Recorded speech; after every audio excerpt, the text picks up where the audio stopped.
What does an 18-year veteran of the tech industry and a 20-year veteran of the military have in common? More than you might think. Welcome, everyone, to the Second Act Podcast, leveling up your life's journey.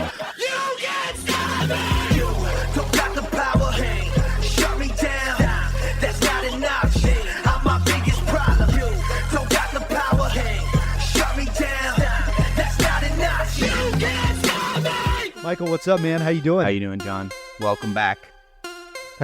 Are you feeling it today? I don't know if I don't feel like you're feeling it. I am feeling it. It's just been all the run up through now into the end of the year. So much going on.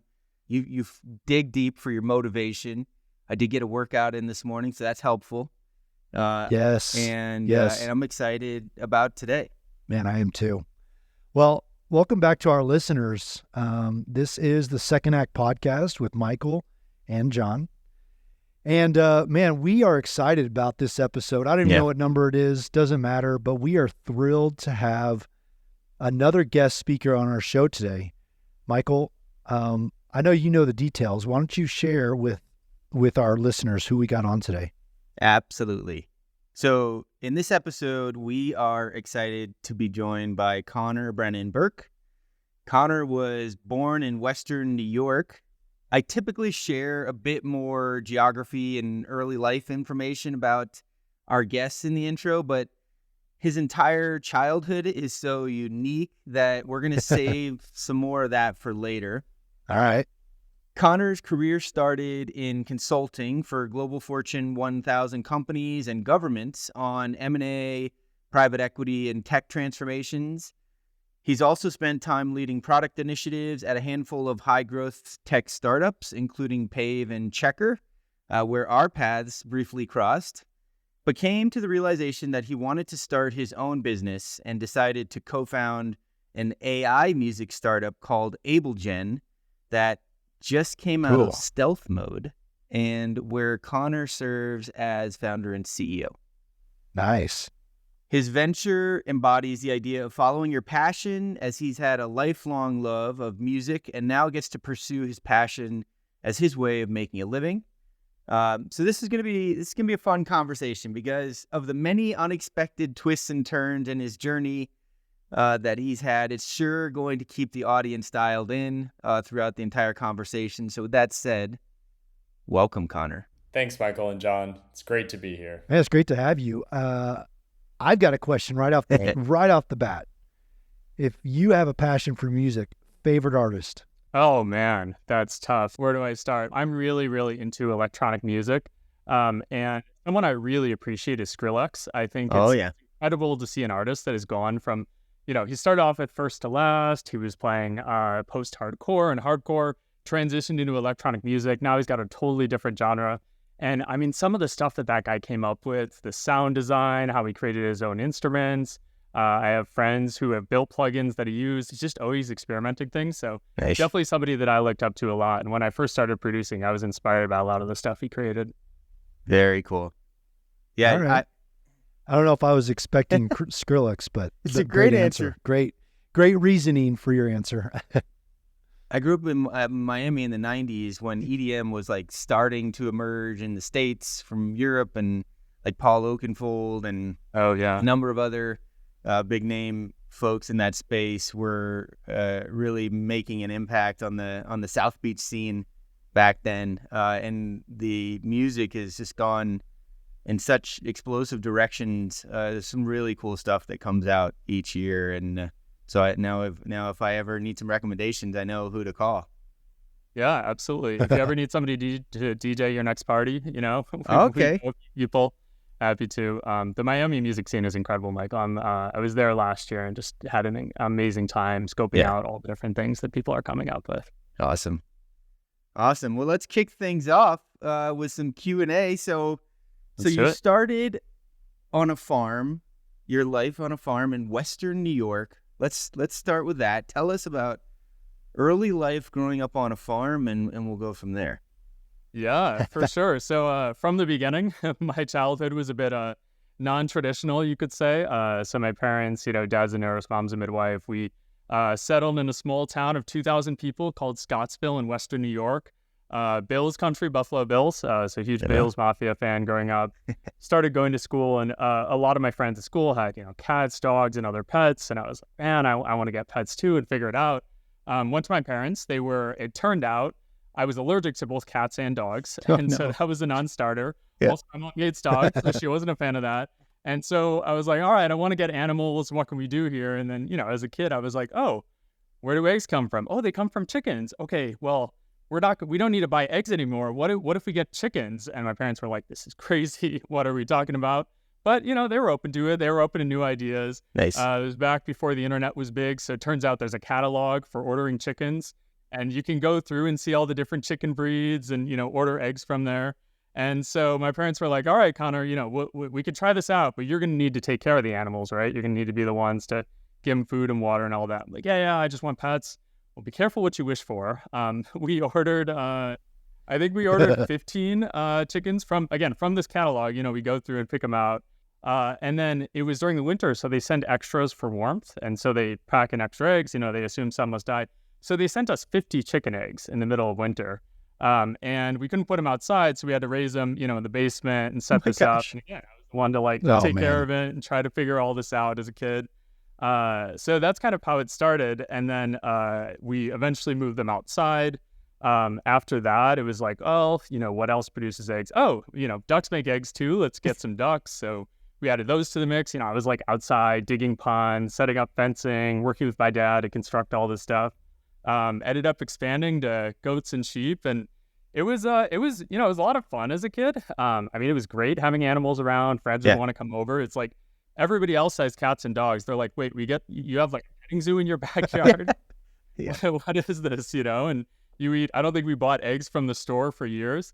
It was also a lot of responsibility, though. There was one time as a kid, you're supposed to close the chickens in at night, and I left the door open, and a raccoon got in and killed some of the chickens, and then we had a burial outside. And, that's a tough lesson to learn as an 8-year-old. Like, all right, your actions have consequences. So, it was definitely non-traditional, but I think I learned a lot from that experience of trying to figure it out. And it's a lot of hard work along the way. For sure. We got some life skills that many don't have growing up on the farm. Conor and Michael, what I'm amazed with about farms, and I've got a couple of friends that have chickens as well. You can close that gate 364 times in a year, and the one time you leave it open or leave the chickens out, a raccoon shows up or some other a coyote shows up and decimates your whole operation. It goes to doing things consistently and doing things well, right? And just again, I talk about it a lot, Conor, but brilliance in the basics. Like that is a basic thing. Get the chickens inside or close the gate before the end of the night, or you're going to lose your crop. Or they die. Like it was at 8 years old, it was like, wow, all right, actions have consequences. Like this is a big deal. Or like, oh, if I didn't take enough time before going to school to get them food and water, it's like, well, they're going to be left without food and water for the day, right? Or I'm late to school, and one of these two things. So.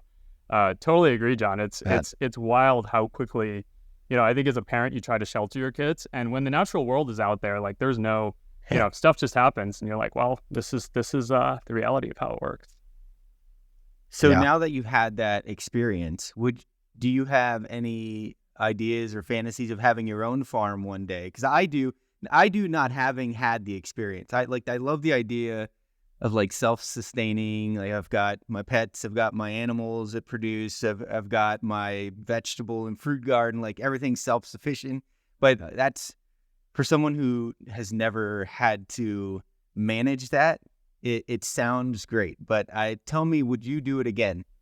Yeah, well, I would love to hear what you're thinking about on this farm, Michael, and which animals and plants and everything. I don't know if I'm allowed to ask questions to you guys. Yeah, but sure.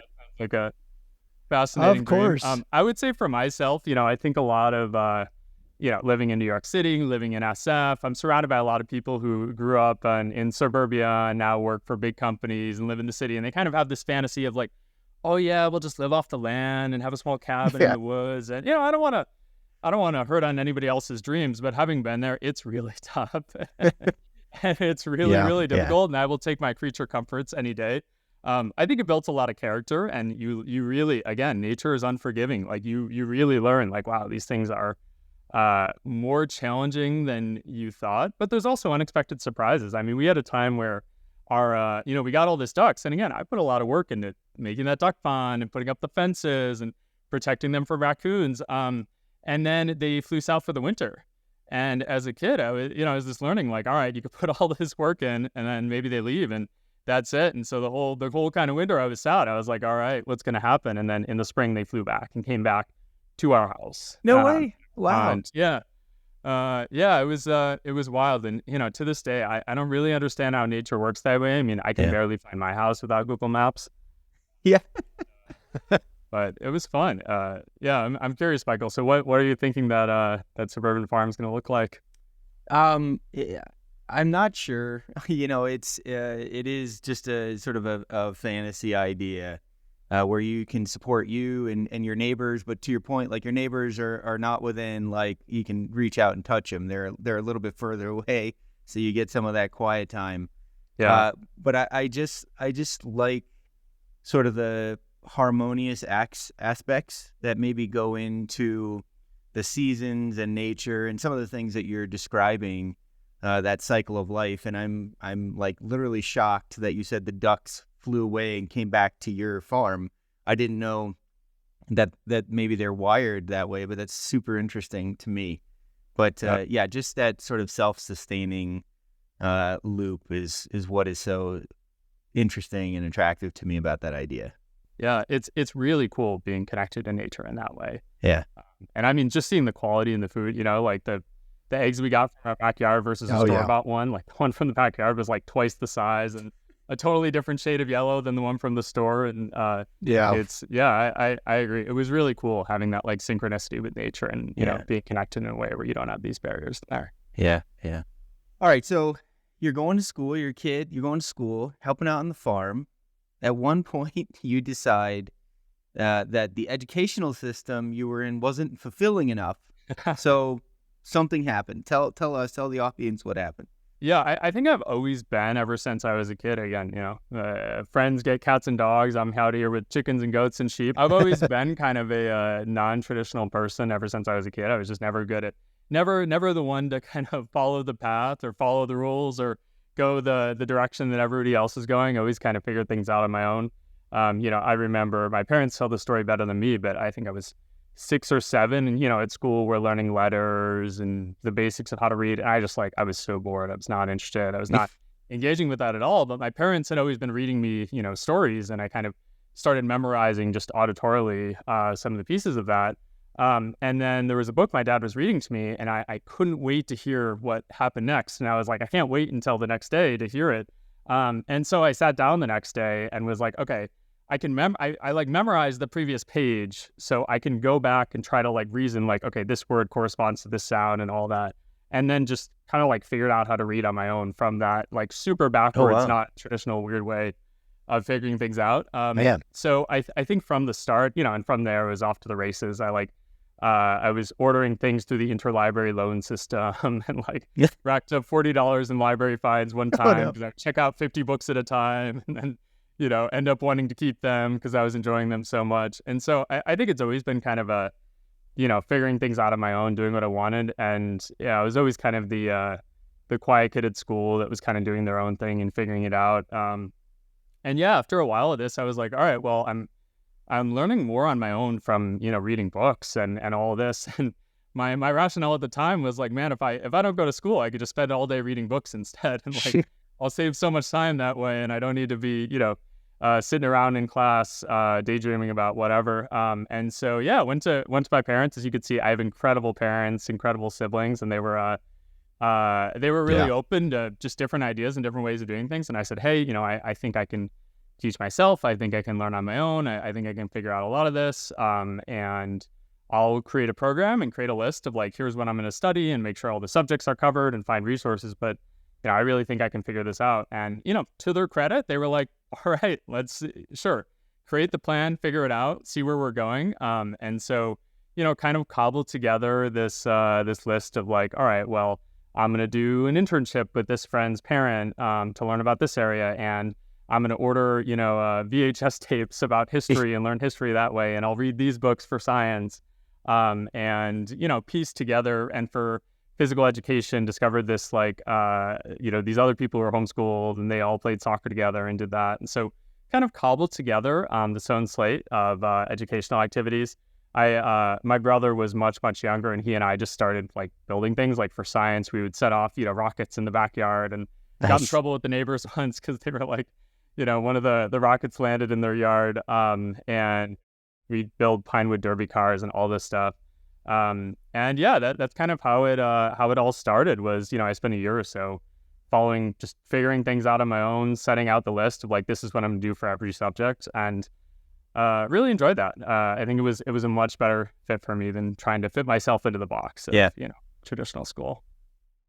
I love that your parents gave you the trust and the latitude to explore your interests in a parent managed way, if you will. But it let you, I think it certainly created a foundation for you to do some of the things you're doing now, think creatively, some of the entrepreneurial instincts, being a self-starter in certain ways. And, you talk about VHS tapes. All of us here are familiar with what those are, but I'm sure we have some listeners who are like, what the hell are they talking? What's a VHS tape?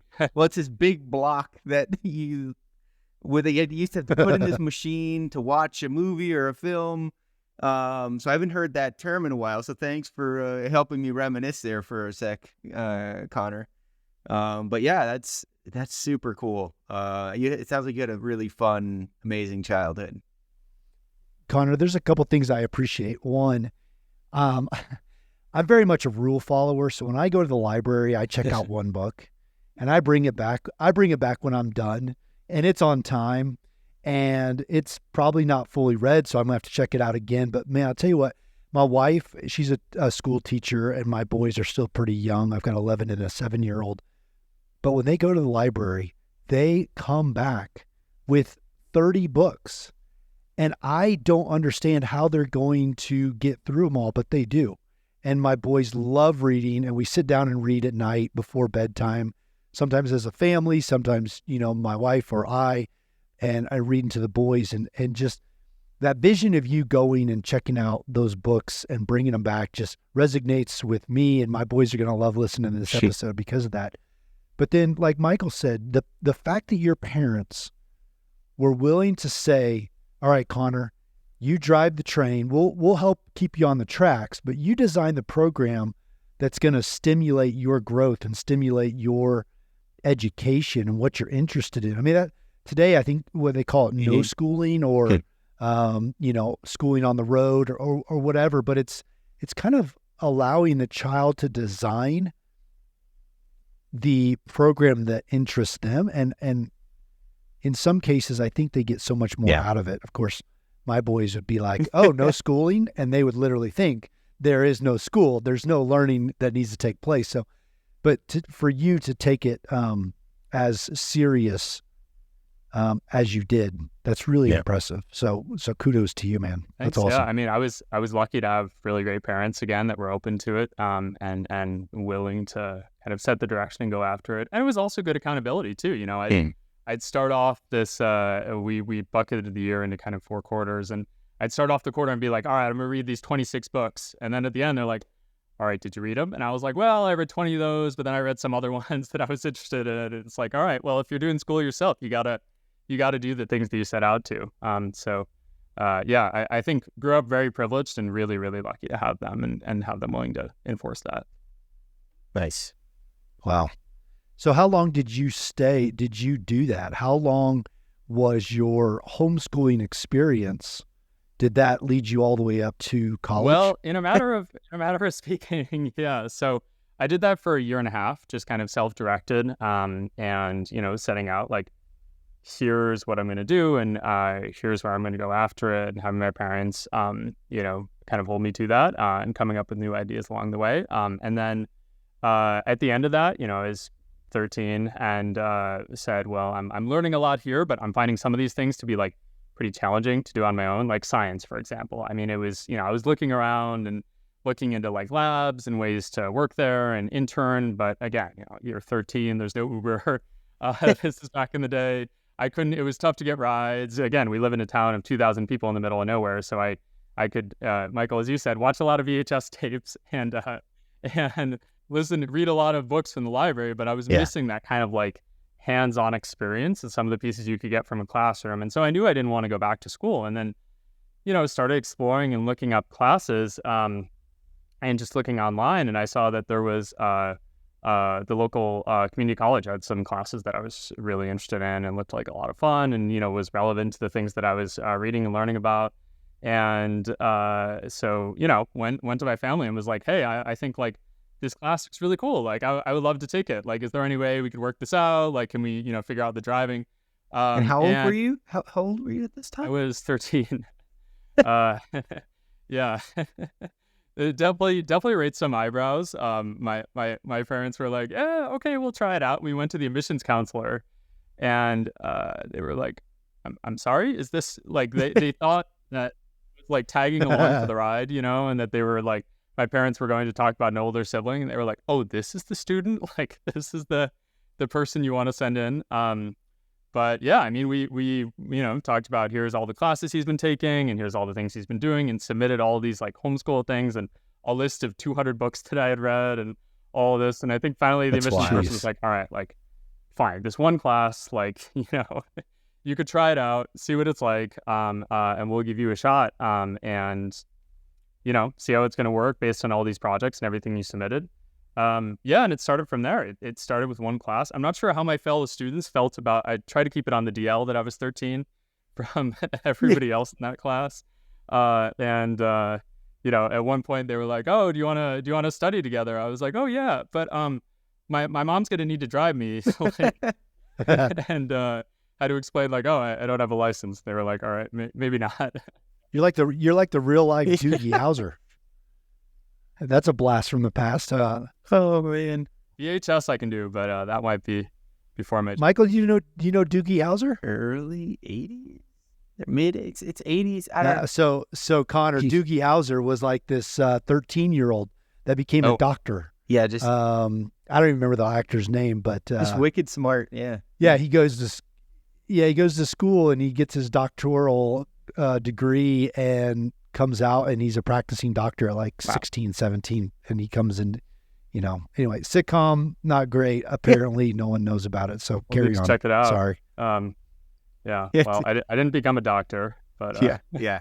But you did. So you went to college at 13 and you're learning some stuff in a classroom with people who are at least 5 years your senior, but then you decided you wanted the high school experience, yeah? So what happened? What happened there? Yeah, and again, I think I'm extremely lucky to have parents that were supportive and professors that were supportive and open to having somebody younger and people willing to drive me around. But so I did that for 2 years. Got close to an associate's degree. So I was around 15, and I was really enjoying it and having a great experience, learning a lot. I think to this day, some of the best classes I've ever taken were in community college, and it was just such a diverse environment. I mean, you got people, myself who's 13, and then you got people who's are in college full time, and you have veterans, working parents, immigrants, all different folks. Yeah. So I had a phenomenal experience, and the next step was I could apply to. I already was close to an associate's degree. I could apply to a 4-year school. But there was still something I felt like, there were pieces of it of high school is such a big part of. This is my hyper analytical way of thinking about it.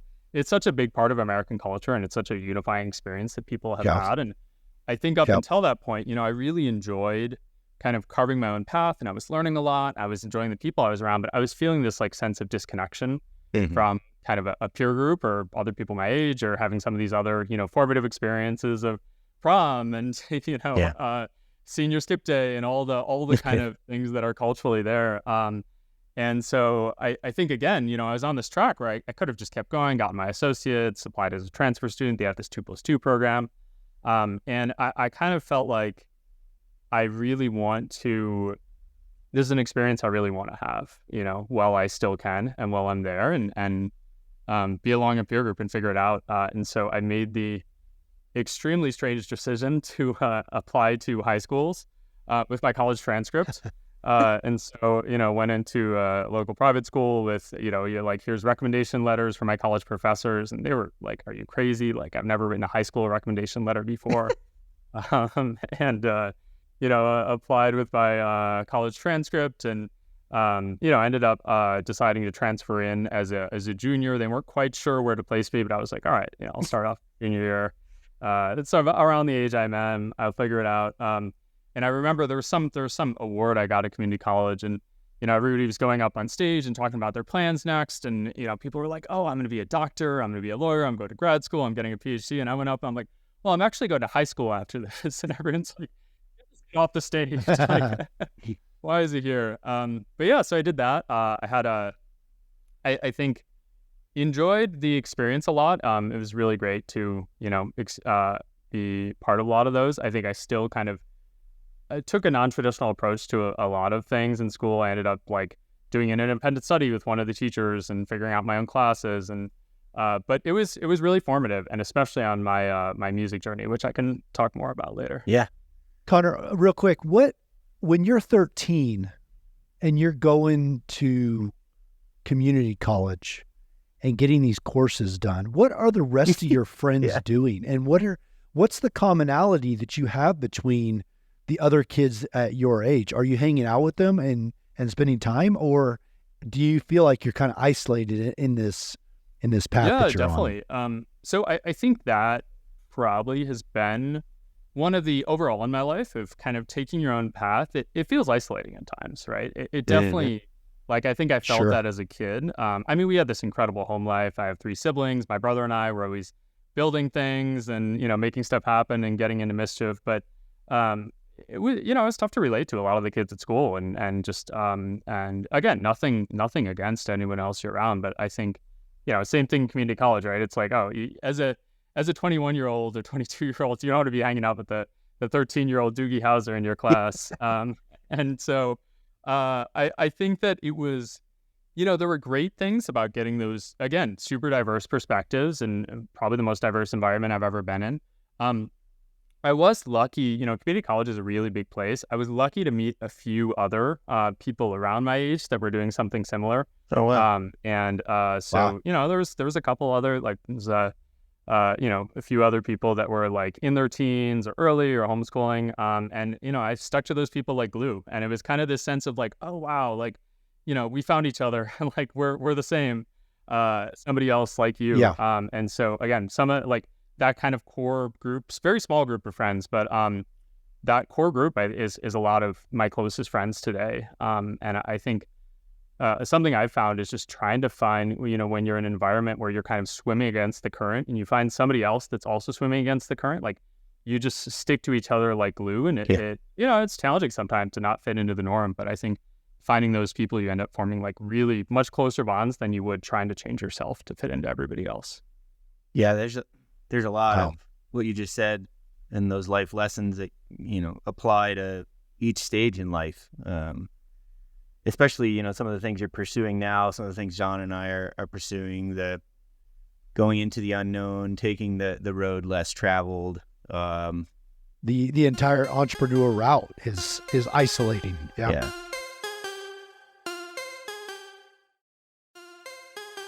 The story doesn't end. If that weren't enough, you're ready. You go to college, you come back to high school, you graduate high school, and then you're off to your next set of adventures. Where did life take you next? So the private school environment, I really enjoyed it. Something I haven't talked much about is music. And so music was something I was always excited about. I figured out piano on my own, and it was always something I was passionate about. And while I was in high school, I had a friend who was a student filmmaker, and he was like, "Oh, well, do you want to write the soundtrack for my movie?" And I was like, I have no idea how to do that. I just mess around on piano. He was like, "No, I'm serious. Let's do this and let's figure it out." So yeah, I had this incredible experience with music and this realization of wrote this movie soundtrack for a friend, and again, had no idea how to do it, but I was like, all right, I'll figure it out. watch a bunch of movies, see how they created the music for each movie, how it all kind of tied together in the different pieces, and then try to like fumble around in GarageBand and create something similar. Also ended up with some friends I made in school forming there's wind ensemble, there's string ensemble. We formed a rock ensemble. And so we had, guitarists and drummers and singers and all that. So I think that was one of the things I most took from that high school experience, and one of the things I most valued. That led into a lot of stuff I did later around music, but we'll put a pause on that one for the moment. After high school, I was really trying to figure out my path and where to go from here. And, the private school environment was great, but I was surrounded by a lot of kids who kind of, hey, I want to become a doctor. I want to become a lawyer. My whole life is set out. I remember one of my classmates, Eagle Scout, and played every instrument imaginable and did 1,000 hours of community service and perfect grades and perfect SAT. And, really great guy. And his entire life had been kind of tracked up until that point. Ended up going to Harvard and doing all this other stuff. And I think, again, I was kind of like, there's the track here, and I don't necessarily want to follow the track. Like, I don't just want to be like everybody else and follow that track. And so I did a couple things. Number one, I've been really focused on academics and learning, and I want to keep doing that. So I want to go to a small environment, applied only to small liberal arts colleges. I almost went to Hampshire, which has no test grades or majors, and it's kind of like self-designed. You learn your own, you design your own study, you come up with your own classes. They have narrative evaluations. Another one I was thinking about was Reed, which is, kind of infamous as the place where Steve Jobs went. It's a bunch of hippies kind of sitting around figuring out their own. Unfortunately, didn't get enough financial aid for those, but I ended up getting into Haverford, which is another small liberal arts college, and again, very focused on just like learning and exploring things and kind of intellectual curiosity. But I reached that moment of, okay, senior year, everybody's talking about, oh, we're about to go to college, we're excited about this, where are you going, where are you staying in the dorms? And there was part of me that was like, man, I grew up in a small town. I've lived in these small environments. I'm going to this small school. I'm about to go to this other small college that I'm really excited about, but like I haven't seen the world. I haven't gone out and done anything. And I've read all these books and traveled to all these places in my mind and imagination and gone around the world in my head, but I haven't actually gone anywhere. And like, I kind of want to do that. Like, I kind of want to do that before I go into this other environment and just, spend all my days in books and learning. And so I said, all right, well, how can I do that? Like, what would be options for that? And what are places I can go? And, I had some money from, I worked at Arby's, the local convenience store. And, nice. It's a great experience, actually. Learned a lot of life lessons from working at Arby's for 2 years. But, so I had some money saved up from that. And I looked at some options. I said, all right, I could just travel for a year. I could, live abroad. And I discovered this program. It's not really well known, but Rotary International, the service organization, has this exchange program where a Rotarian, like a family that is part of this organization in one country, will, and a family in another country, they'll swap kids. And you'll live with this other family for an entire year. And they don't do a direct swap, they kind of rotate it so you don't get drama between the families.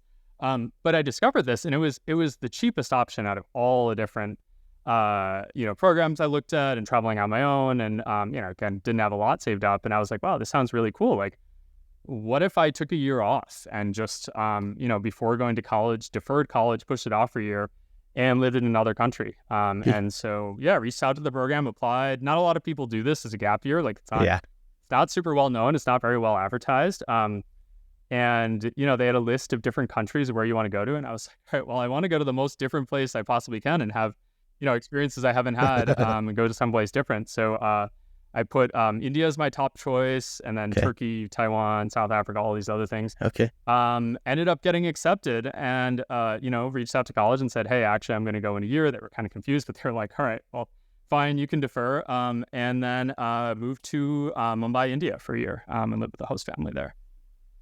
Wow. Amazing. So there you are. You're in Mumbai for a year. And what's going through your mind when you get accepted, you pick Mumbai, you're about to leave, everything you've known and all these small places and go across, the globe to someplace unknown. Was there any apprehension or were you nervous, excited? Yeah, I think, it's interesting. I've every time, like when I made that decision to leave school at, I was 11, think, and made that decision to leave school, it was really scary, right? It's like a big step. Or when I made the decision to get the animals as a kid, I was like, wow, I need to take care of these. And I'm like signing up for a big thing. And it's really kind of scary to step out into the unknown and be like, hey, you're closing a chapter. There's going to be something completely different ahead of you. And, we talked about that swimming upstream. You kind of see all the fish around you that are all swimming towards this place. And you're going towards this, river with a lot of rapids and, kind of going alone and figuring it out. And I think there are definitely moments of doubt in that. I think every time I've kind of taken a leap, there are moments of like, am I doing the right thing? Maybe I'm the crazy one and everybody else is actually making the right choice, right? Maybe I should just go along with the group and, stay in, go to college like everybody else. Maybe this is the wrong decision. And like we talked about before, it was isolating, because I had this great group of friends in, when I was homeschooled and going to community college that were around my age, but none of them went to high school with me, right? I was the only one out of that. A lot of them got their associates and then transferred to colleges, and I was the only one that went to high school. And same thing in the school. I mean, I think there was one other person who was taking a gap year, but it's not like you had a lot of people kind of doing this. Like there wasn't really a peer group. And so it was isolating. I think it was scary. I wanted to go somewhere different, and I kind of knew that deep down, but I was also like, wait, are you crazy? Like, should you just go to England instead, or France, or like hang out and chill? And I got the reaction from a lot of people. Like at first they were excited. They're like, oh, you're going to India. Oh, okay. India. Like that's interesting. But I think just like deep down, I was like, you're always going to regret it if you don't do this. Yeah. You are always going to wish.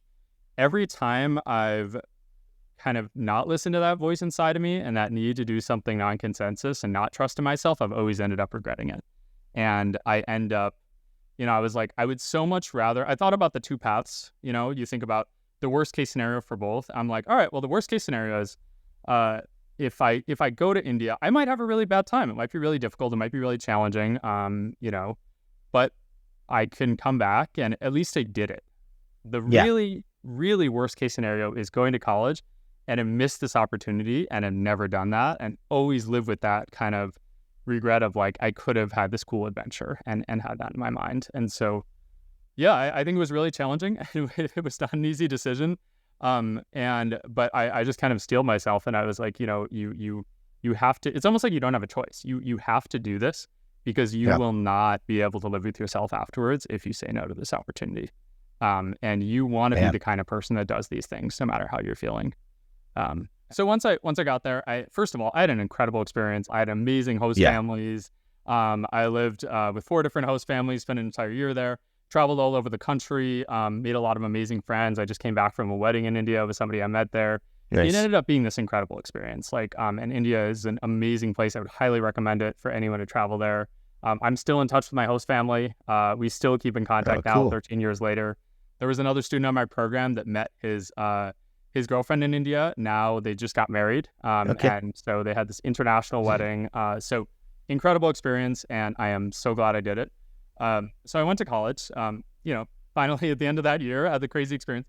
And again, it was kind of a weird, I was different than my peer group. A lot of my peers were like, oh, I have to do my laundry for the first time. Oh no, so scary. I'm like, I just came back from living in this foreign country, riding the local trains in Mumbai and everything.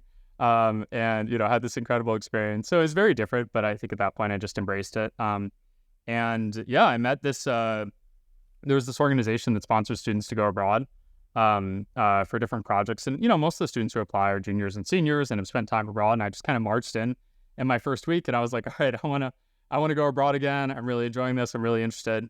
And then an alum from my school came back to give a talk and she was from Ghana and she was talking about the organization that she was working on in Ghana. And at the end of the talk, I just came up to her. I was like, hey, this sounds like an incredible mission. I would love to be part of this. Can I intern with you over the summer and go to Ghana? And she was a little surprised at first. She was like, wait, you're a freshman? You just started college? What is this? You only been here for a few months. And she was, but again, I think if you push hard enough, eventually the world kind of bends to your will. And, I was really persistent. And that's again, I'm very, very lucky to have met her. I'm very lucky she said yes. And really that organization that sponsors students took a chance on me and said, you know what, you might be a freshman, but we're willing to take a shot and give you funding and apply for it. And so, yeah, I ended up spending my freshman summer in Ghana, which is in West Africa. While I was there, I ended up working for a fintech startup abroad. And I met another alum from my school who was an entrepreneur there, but a former consultant. And he kind of told me a bit about his experience in consulting. And I think that summer really set me on the path for everything else I was doing. I mean, I'd been learning a lot, reading a lot of books, and just kind of educating myself and figuring things out. But that was the first time, like, this startup world where it's the first time I met other people like me, you know, that were like, okay, I'm going to go out there, I'm going to be entrepreneurs, like both of you two and a lot of your listeners and a lot of other people, you know, folks kind of carving out their paths. And so this alum from my school I met, he said, you know, Andrew, he, phenomenal mentor. And he recommended consulting as a great way to kind of get some of those experiences that helped him as a founder. I love that quote. If you push hard enough, the world will bend to your will. It's kind of the narrative in your story so far, I think, is you just kind of, you're going to do your own thing. You're going to make it happen because there's not another option. And I love the path that you've taken is completely non-standard from the age of 7. It's none of it's standard, none of it's normal. But here you are, with, you know, you made it, you're doing your thing and it's working out for you.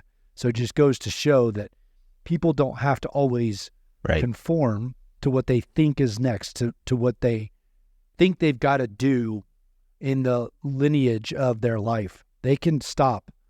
They can get out of that race. They can get out of that predetermined destiny and do something crazy, and it will work out. That's pretty awesome.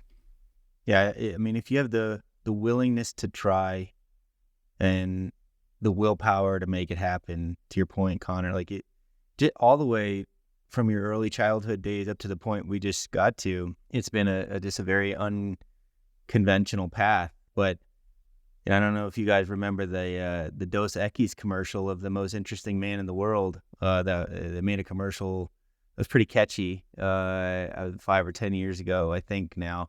But if they're looking for a replacement to that character, you certainly could be that person, Conor. Yeah. But then, so you're in consulting, but you flip over to the tech startup world. Help us sort of follow that transition into the tech startup world, working for industry leaders in their respective market segments. How'd that happen? So we had that we had that experience. Again, I think I've been really lucky to get to this point, and a lot of people have supported me along the way to make it happen. And I had that summer, you know, learned about consulting, got back to college, studied abroad in China along the way while I was in college, and then was interested in going into consulting. They recruit on my campus, and so I said, all right, well, I'll figure it out myself, like, you know, as usual. And Andrew, my mentor, really helped me out along that way. And some of the folks I'd worked with ended up reaching out to 73 different alums from my school and talking to different folks, and finally convinced one of them to, like, all right, like, yeah, sure, I'll put you into the interview process, but like, nothing's going to be guaranteed. We'll see what happens. And then, I mean, got a couple interviews from reaching out to folks, and ended up getting an offer at a consulting firm in New York from there. My senior year, I kind of took the process that I followed to get to that point and like wrote it down, founded a club, and taught it to a bunch of other students and said, like, hey, you can do this too. Like, just because they don't recruit on campus, like, you can figure out your own path and figure out how to break in. And I had 2 proud moments from that. The first proud moment was one of the students sent me the networking email template that I had scribed for them like 5 years previously. They reached out to me and they were like, oh, can you help me out and give me a job? That's awesome. This warms my heart. It's still happening.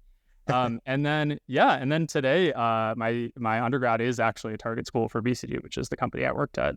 And so I don't think I could take all the credit for that. There's many other folks who worked very hard, but like to think that there was some of that, pushing folks and getting the opportunities.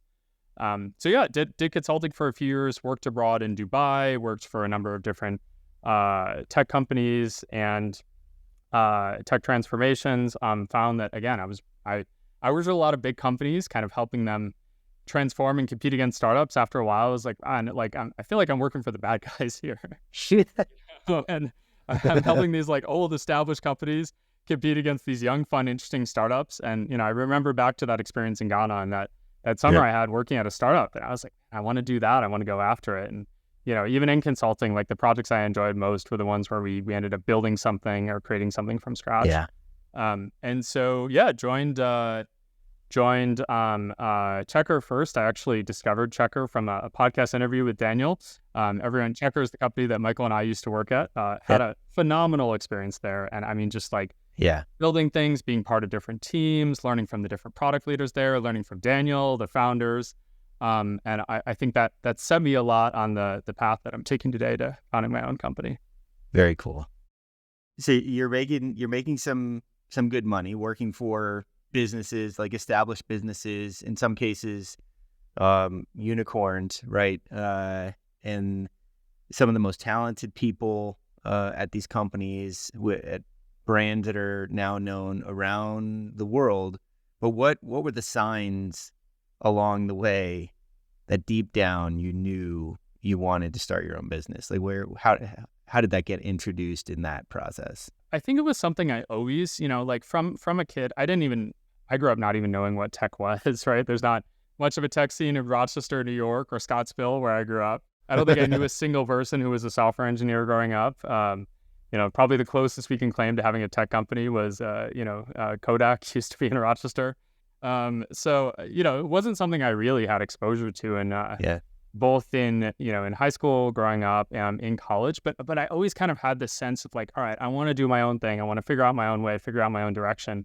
And I think it was that summer in Ghana, and Deborah, the organization I was working for, and Andrew, this guy who really mentored me, and then seeing Daniel, the CEO, the founder at Checkr, and Jonathan, and a lot of the product leaders, Kelly and AJ, and then my second company, Pave, working with Matt Schulman, who's my age and is the founder of Pave, and was just really inspiring to me. And it was, again, that sense of like, so much of my life I've been, the salmon swimming in a different direction from everyone else, and suddenly I'm finding a bunch of people that are like me and kind of setting out on their own and figuring out their own thing. And I just found it really inspiring. The people that I was surrounded by, moved to Silicon Valley physically and was surrounded by this incredible dynamic environment and exciting things. So I always kind of had that sense of like, all right, I look up to these people a lot, and I would love to be like them and create something in the world. And, I think I think that's always how I've been wired. There was no state of the world I saw where I'm just an employee the rest of my career. It just, I couldn't see that. That's never been my path, never been what I wanted to do. And so I know I was always interested in it, but then, the question is what to work on. So music has been something that I've always been interested in. I talked to him before. I taught myself piano when I was a kid. We had a piano, and I would just start messing around with it until it sounded good. I wrote those movie soundtracks when I was in high school, and got lucky to like start experimenting with production. When I was in consulting, we started a band called the Red Eyes, worked with a group of other team members, everyone from, very junior folks to very senior folks. We were part of this band together, and we actually entered a music video contest that was internally. It was a Battle of the Bands contest. Ended up doing really well in that. And so the company sponsored us to make a music video. So we had a professional music video done, which ended up being used for recruiting later on. It was very cool. Very silly. We had a lot of fun with it. We messed around. Very cool. It was I think fun and a great way to kind of, again, building my musical journey at every step along the way at every company. Recently, as all these new AI tools came out and things started changing, there was this aha moment. I was like, man, all these frustrations I went through when I was trying to produce things and trying to make music and spending all this time manually creating these things, in the same way where Midjourney can now take 2 seconds and create a piece of art, there's got to be something like that for music, and it's got to exist out there and happen. So I started experimenting, and there wasn't a lot of technology around there, and it wasn't really great. But then, started talking with friends in San Francisco about this interest and about what I was looking for, and then saw this hackathon for, working on music and AI. And so I got together with a few of our friends and applied. It was actually my first hackathon. Again, I didn't have a big tech background in college or anything before that, but it was like, we're just going to show up. And I don't know if either of you have done a hackathon, but, normally I have. Yeah. Oh, They're you have? fun. Great. Yeah. I've done a couple of them. Yeah. Can you, why don't you explain what that is for me and maybe one other Sure. person that's Yeah. listening. So the idea is it's trying to think what a good equivalent would be. Like there's like these 24-hour theater where you come up with a plan, write it. It's like you try to build something quickly over the course of a weekend. In this case, it was a weekend. You got, Friday and Saturday. Yep. And then on Sunday, you present whatever you built. And usually there's a theme. So in this case, it was music and AI. So build something that uses music and AI. You have a team of 4 people. You have 48 hours. You can use whatever tools you want. You could use build whatever you want. But at the end of it, you have to demo the product that you have. And then you kind of vouched on what you built and how it compares to other folks. I bet there's 0 caffeine consumed during those 24 to 36 hours. Yeah, no, it's all like super organic, healthy eating, good sleep, no caffeine, none of that stuff. Yeah, sounds like it, man. So what did you come out of a product, or did you come out with a product out of that any of those hackathons, or was this leading you towards the direction of the company that you wanted to ideally start? Sure. So entered it with a few friends, knew that we were interested in music. I didn't have a ton of technical skills, but I found folks that did have more technical skills when we got connected through this hackathon.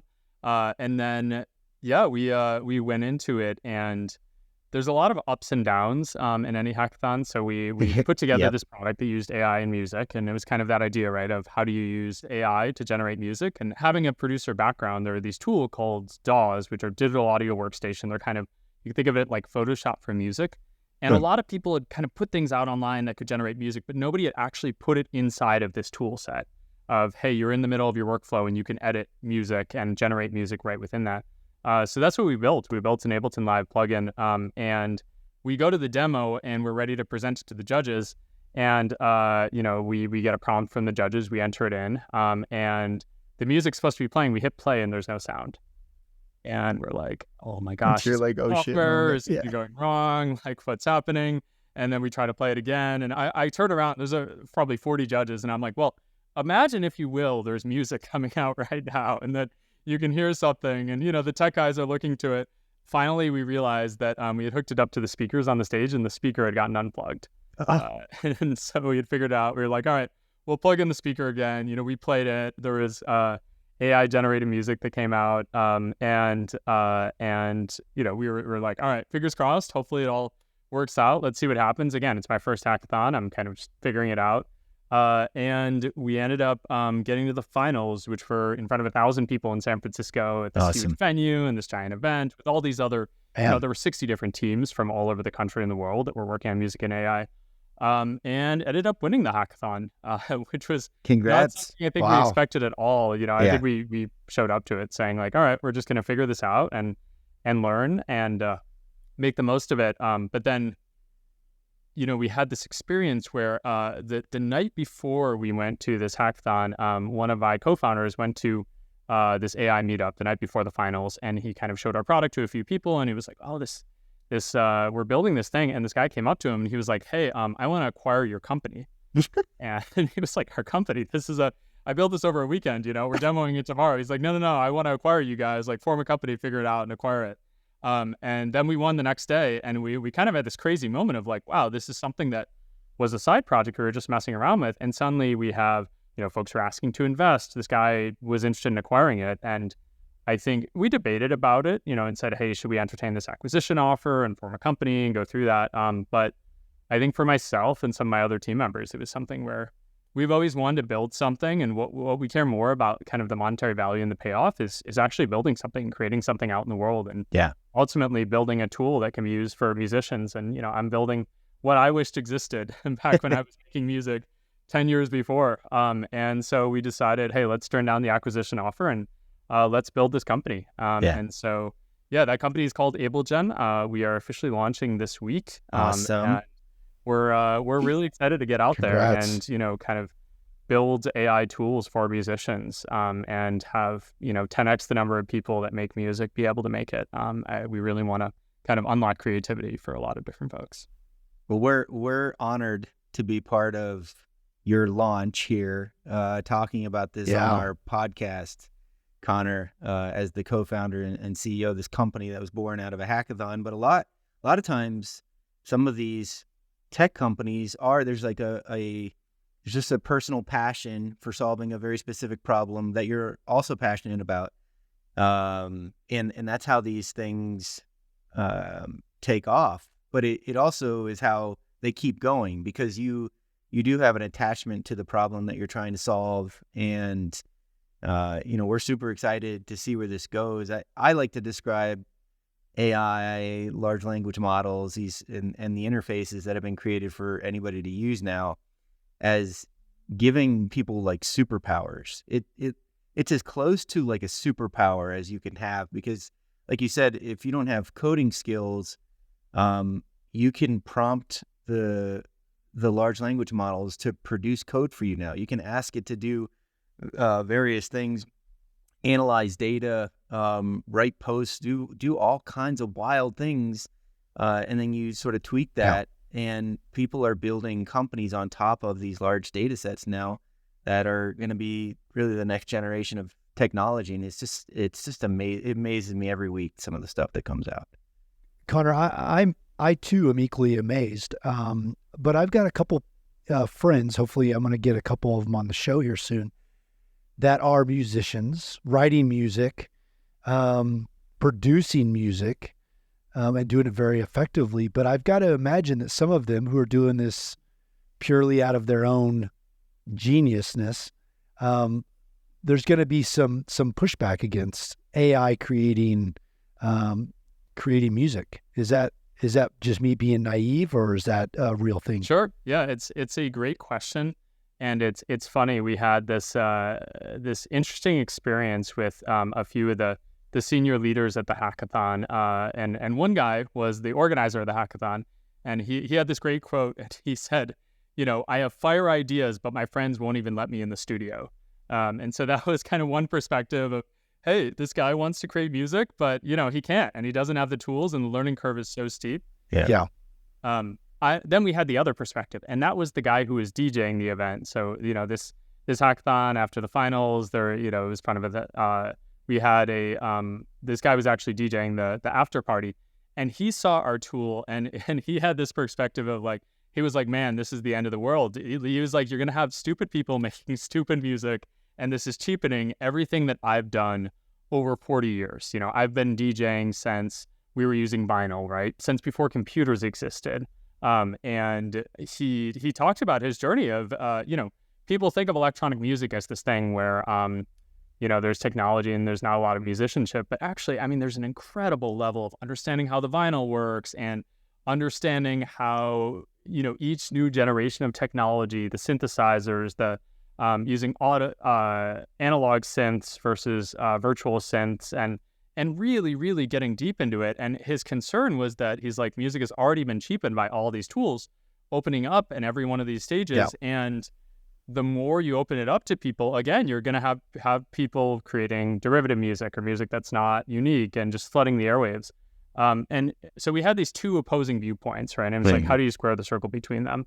And I think, John, to a lot of your friends' concern, the first question I asked this guy was, I was like, all right, well, you started off playing with turntables. Do you play an instrument? And he said, no, I don't play an instrument. And he said, well, so somebody had to invent those turntables and invent recorded music for you to be able to play. He's like, well, yeah, but like I had to learn how to do that. Sure. And that was an art form. I was like, all right, but someone who played that track could say, hey, you're cheapening it. And we kind of continue talking through it, and it's like, well, even if you play an instrument, did you build that instrument yourself? The overall point was that all of these are really tools. What matters at the end is this spark of human creativity you have.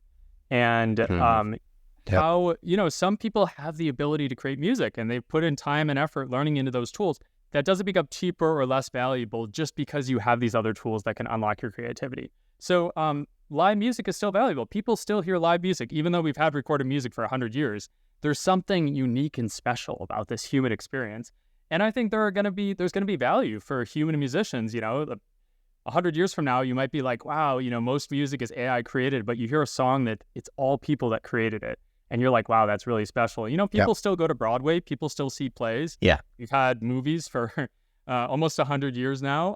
And I think when you look at any of these technologies, like YouTube, for example, people said, well, they're going to fill it with trash and there's going to be all these low quality videos that were created. And they were right. There are a lot of low quality videos on YouTube, but there were also some gems that came to the surface that were unlocked by this technology and kind of floated up there. And, that's really our goal, is that there are a lot of people out there that want to create music, and a lot of them that have great ideas. And like that judge, I have fire ideas, but I can't get led to the studio. What we want to do is unlock creativity. And if you're somebody that, look, I play 3 instruments. I've been doing this for years. I'm a musician. I have a cousin who's a live drummer in a band. That doesn't become less valuable just because there are these other tools. In some ways, it's actually more valuable because it becomes a premium experience. Like, wow, you can actually play an instrument and everybody else is using the AI. And I think that all of these skills, maybe it actually makes you more creative in using the AI, and you can come up with prompts and ideas that other people couldn't come up with. I think ultimately the goal is just, the thing that matters is human creativity. And the tools are just things that come and go back and forth. But what really matters is, like, do you have that spark of creativity, and how can we help unlock that to build things out in the world? Nice. Your point's very valid, and I appreciate you breaking that down in a way that's kind of explains it to both sides of the argument. I mean, it's very disruptive, like the large language models and AI and what they're bringing forth. I mean, it's only been just over a year now, I think, since ChatGPT launched their interface to allow people to communicate with the systems and the data and produce what it does. And it's mind-boggling, some of the progression there. But if you think about the rise of the internet, the rise of cloud computing, the rise of smart mobile devices, and now this, I mean, these are significant disruptions. And trying to understand how to get this technology to work with you is better than trying to fight it, because it's almost like swimming against a tsunami, really. So try to figure out how to make it work for you. You may have to adjust your strategy and adjust some of the things that you're doing. But I can promise the audience that it's not going to go away. And everyone's going to share their thoughts on how the rules should apply to this technology in their particular field. And because it's so new to the lawmakers, as well as the users, as well as the creators, everyone's trying to figure that out right now in that process.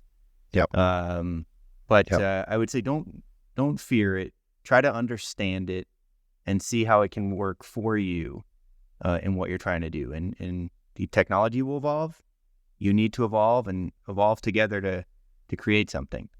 Conor, as we wrap things up here with your story and sort of where you are now with the launch of AbleGen and trying to do some really cool stuff in the music space using AI, for those people who are listening, who are contemplating their second act or just getting started, what final thoughts or advice would you have for them that they can pull, that they can draw from your so amazing sort of life experience that you've shared with us today?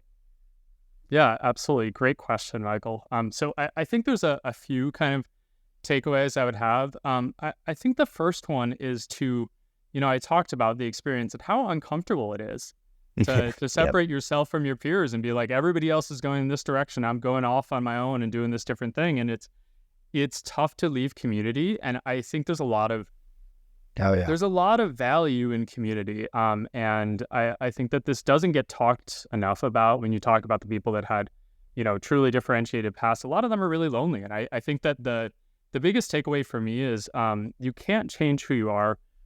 What you can do, though, if you have the ability, is to seek out communities of people like you. And I guarantee you, no matter what your niche is, no matter how divergent you are from the norm, there is someone else. There's, 8 billion people in the world. Yep. There's at least a couple other people that are similar to you.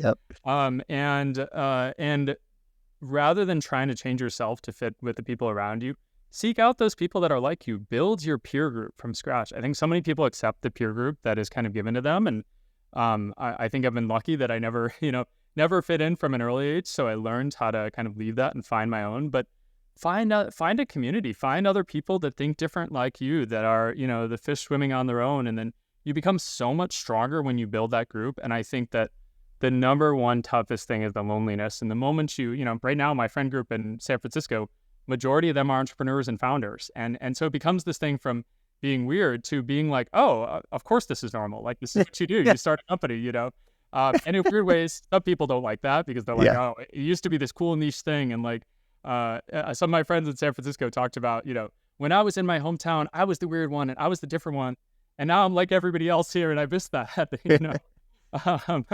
I miss being weird and different. But I think that would be my first takeaway is find your peers, find people like you, whatever your weird is, join a community where that's normalized and where people will reinforce you and keep you on track. Love it. I think that's the first one. I think the second one is most things, even if it goes poorly, it's a good experience and you'll be glad that you did it. And I think accepting like fully embracing the failure and being like, you know, when I was going to India, I was like, wow, I'm probably going to feel lonely at times and I'm probably going to feel uncomfortable and feel out of my zone and have culture shock and, you know, not understand what's going on. And all those things happen to some extent. But I was like, okay, am I comfortable with that? Will it not kill me? Will it make this a good experience? I think accepting that there are going to be difficulties and you're putting yourself outside of a comfort zone for a reason and you are choosing this. It's like going to the gym. You're choosing to put yourself through that pain and through that difficulty, but actually like embracing that and being like, hey, I'm learning something from this. And this is part of what I wanted. Your muscles may hurt after a workout, but that's the sign that they're growing. And I think that's true everywhere. You know, like I think that experience of being in India and being so outside of my comfort zone and having to adjust so much has led me to, after going through that, it's like, oh, everything else I do after that, fitting in with whatever group of people are navigating a new company or college or anything, it feels easy, you know, compared to that. And so I think that's the second thing is like embracing that pain of, you know, same way you do with your muscles at the gym. And the third one is just like, you know, stay true to yourself and your own path and your own story. We're all just making this up. Nobody has any answers. Nobody has figured it out. And, you know, I think, and your path can change over time and that's okay. And it's okay to admit like you're figuring out, and anyone who claims to, I think, being afraid of certainty and afraid of the, like, there's always one answer, just have an open mind, trust yourself, see, as, you know, I couldn't have predicted that I would be where I am now if I had said it as a kid, but that's okay, right? Look a little bit further in the direction, go after people that you value, go after your interests, chase after it, go step by step. And again, I think I'm extremely privileged. I can say all these things because I had amazing parents and amazing friends and family and mentors and people that got to me to this point. But if you have all those, value it and make the most of that and really, you know, find your peer group, embrace the suck and the challenges, and then, you know, trust in yourself and take that one step at a time, and trust that it will lead to something great at the end. Conor, those are awesome. The first 3 points you made, awesome. You know, trusting in the process and valuing the system in which you're in and your experiences, man, phenomenal. And I think it really encapsulates the listeners, you know, that we have, and really I think is going to provide some incredible value to them. And it's hard to imagine our audience not being entertained with your life story. So thank you so much for sharing it. And I know for my part, it's been a pleasure hearing, you know, a road less traveled and then seeing where it's led you to. So thank you. And if people want to reach out to you or hear more or find out more, where can they do that? How do they do that? How do they find absolutely. you? So if you want to reach out to me personally, feel free to reach out. I love talking with folks from all different walks of life. I feel extremely lucky.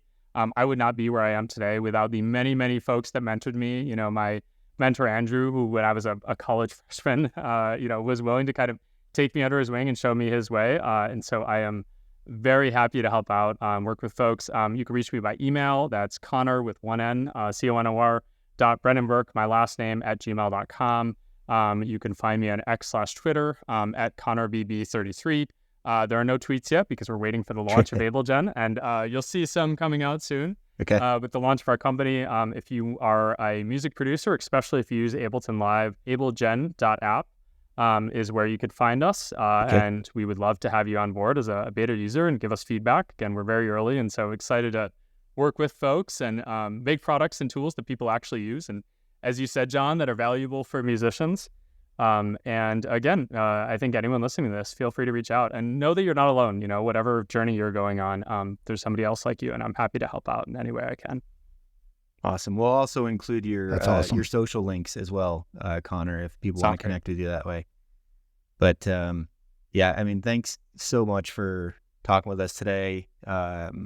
This has been a really fun and interesting conversation. None of our guests so far and that we have planned, I think, can match maybe the zigs and zags of your life, but we really appreciate you sharing that, and congratulations on the launch of AbleGen. We certainly wish you all the best and want to see that take off to be one of the next tech unicorns. And we'll be sure to include links to Connor's information in the episode details, and we look forward to reconnecting with the audience next week. Great. Well, thank you so much. Yeah. We'll see y'all later. Awesome.